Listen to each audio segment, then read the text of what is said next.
नमस्कार दोस्तों, मैं आपका भाई प्रदीप नैन आए यहाँ सिंधु बॉर्डर पे और लगातार मैं तो लंबे अरसे से यहाँ पे चक्कर लगते रहते हैं। ऑलमोस्ट हमारा सैटरडे और संडे यहीं पे गुजरता है।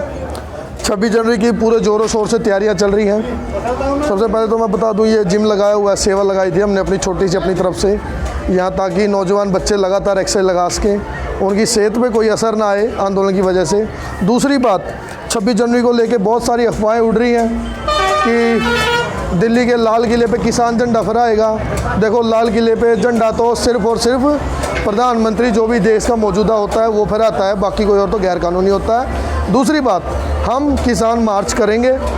किसान मार्च करना ट्रैक्टर के साथ शांतिपूर्वक, ये हमारा हक है। इसके साथ में एक साइड ट्रैक्टर के ऊपर किसान का झंडा होएगा तो दूसरी साइड ट्रैक्टर के ऊपर अपना भारत का झंडा होएगा।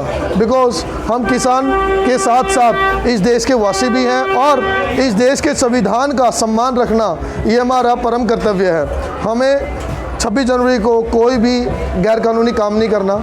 हमारा काम है संसद का घेराव करना, संसद के अंदर नहीं जाना। दूसरी चीज़, राजपथ तक जाना है। राजपथ पे होने वाली जो आर्मी की परेड है इंडिया की, उसको हमने नहीं रोकना, ना उसको डिस्टर्ब करना। एक आम नागरिक की तरह हमें वहाँ पे अपने ट्रैक्टर के साथ जाकर वहाँ पे अपना रोष प्रदर्शन करना है। हर बार इस दिवस के ऊपर 26 जनवरी के पास कोई ना कोई देश विदेश से हमारे बीच में मुख्य अतिथि होते हैं और उन जो दूसरे देश के मुख्य अतिथि होंगे, कोई प्रधानमंत्री हो सकता है, किसी देश का राष्ट्रपति हो सकता है, उनके सामने भी हमें हमारी समस्या रखनी है कि हिंदुस्तान का किसान बहुत मजबूर हो चुका है, इस हद तक मजबूर हो चुका है कि उसको दिल्ली जाम करनी पड़ेगी। हम पिछले 5 महीने से बैठे हैं, 2 महीने तो हमें सिंधु बॉर्डर, टिकरी बॉर्डर और ये सहारनपुर बॉर्डरों पे हो गए हैं और 3 महीने हमने पहले पंजाब के अंदर धरने दिए हैं। उसका रीज़न एक ही है कि हमें ये किसान बिल वापस करवाने हैं। हमें इनमें कोई संशोधन नहीं चाहिए। कोई हमें साल 2 साल का जो सरकार आगे टाल रही है, इनको हम नहीं चाहते कि सरकार इनको टाले, हम चाहते हैं इसको बिल्कुल ही रद्द करें। ये एक गोली है जो सरकार आपको 26 जनवरी के डर से पाई जा रही है कि हम साल भर 1.5 साल इस कानून को आगे कर देंगे। भाई, आगे करने के बाद कितनी मात्रा में किसान एकजुट होना, भाईचारा एकजुट होना, हरियाणा पंजाब एक साथ दोबारा इस आंदोलन के लेकर दोबारा दिल्ली आना बहुत मुश्किल हो जाएगा। सारे किसान भाई, नौजवान साथियों से मेरी ये रिक्वेस्ट है कि 26 जनवरी के दिन ज़्यादा से ज़्यादा संख्या में ट्रैक्टर लेके दिल्ली की तरफ कूच करें। कुछ लोग ये भी अफवाह उड़ा रहे हैं कि गोली मार दी जाएगी, तोप चला दी जाएगी, जाने जाएंगी। भाई, शहीद हुए हैं जो 70 से ज़्यादा शहादत हुई है इस किसान आंदोलन के अंदर, वो भी किसी माँ के बेटे थे, वो भी किसी औरत के पति थे। तो इतने सारे, किसी बाप के बेटे थे, वो किसी बहन के भाई थे, वो भी तो शहादत हुई हैं। वो शहादत क्या हम बेकार जाने देंगे? क्या हम सरकार की गोलियां, तोप और बैरिकेड से डर के घर पे बैठ जाएं? हम नहीं चाहते कि ऐसा कुछ हो और वो 70 जो लाशें यहाँ से उठी हैं उनकी हम तौहीन करें, उनकी हम बेइज्जती करें। हमें कोई हक नहीं है किसान कहलाने का। एक एक किसान का बेटा ये कोशिश करे कि वो ट्रैक्टर लेके पहुंचे। एक एक किसान किसी न किसी तरीके से अपना रोष प्रदर्शन करे। कुछ मेरे भाई दूसरे स्टेटों में हैं, दूसरे देशों में हैं, विदेशों में हैं, वो आ नहीं सकते। 100 जिम्मेवारियाँ होती है परिवार की।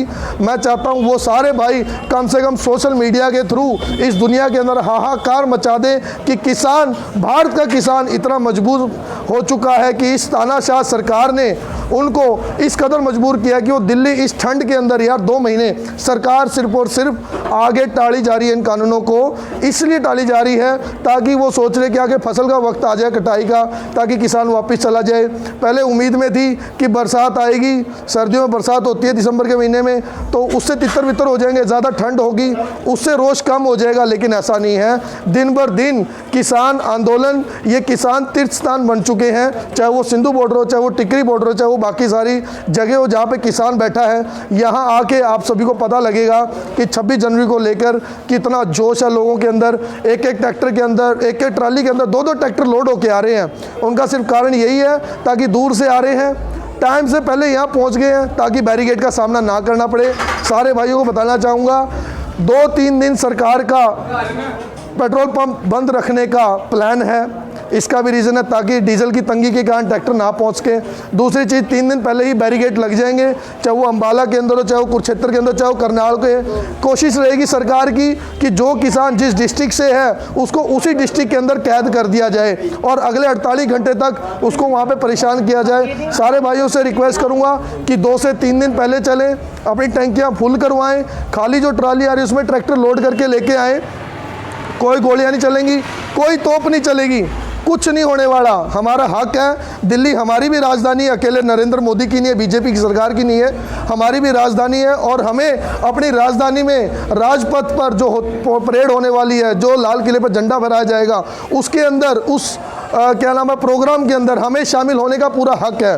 तो क्यों ना हम जो लोग गाड़ियों से और पहले पब्लिक व्हीकल से जाते थे वो लोग आज ट्रैक्टर लेके पहुँचे और अपना रोष प्रदर्शन दिखाएं। शांतिपूर्वक हमें दिल्ली के अंदर मार्च निकालनी है और संसद का घेराव करना है। इस तरीके से संविधान के अंदर रहते हुए कानूनी तरीके से हमें सरकार के ऊपर प्रेशर बनाना है। तो घबराने की जरूरत नहीं है, नौजवान साथी ज़्यादा से ज़्यादा जनसंख्या में वहाँ पहुँचे। और दूसरी चीज़, कुछ जत्थेबंदियाँ ये भी कह रही हैं कि हम आगे नहीं बढ़ेंगे, हम यहीं पे बैठेंगे।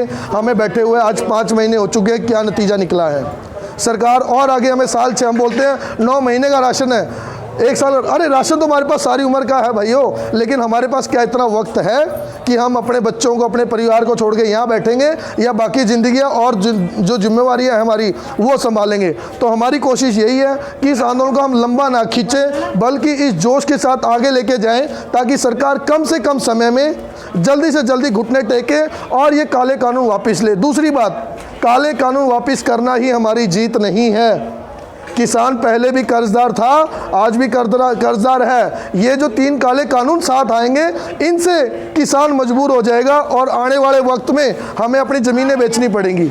ज़मीनें ना बेचनी पड़े इसलिए काले कानून हम वापस करवा रहे हैं। लेकिन काले कानून वापसी के साथ साथ हम सरकार पे इसके लिए भी दबाव बनाएंगे कि स्वामीनाथन रिपोर्ट लागू की जाए, हमारी जो फसलों का सही मूल्य हमें मिले और आने वाले टाइम पे हमें ऐसे आंदोलन करने की ज़रूरत ना पड़े।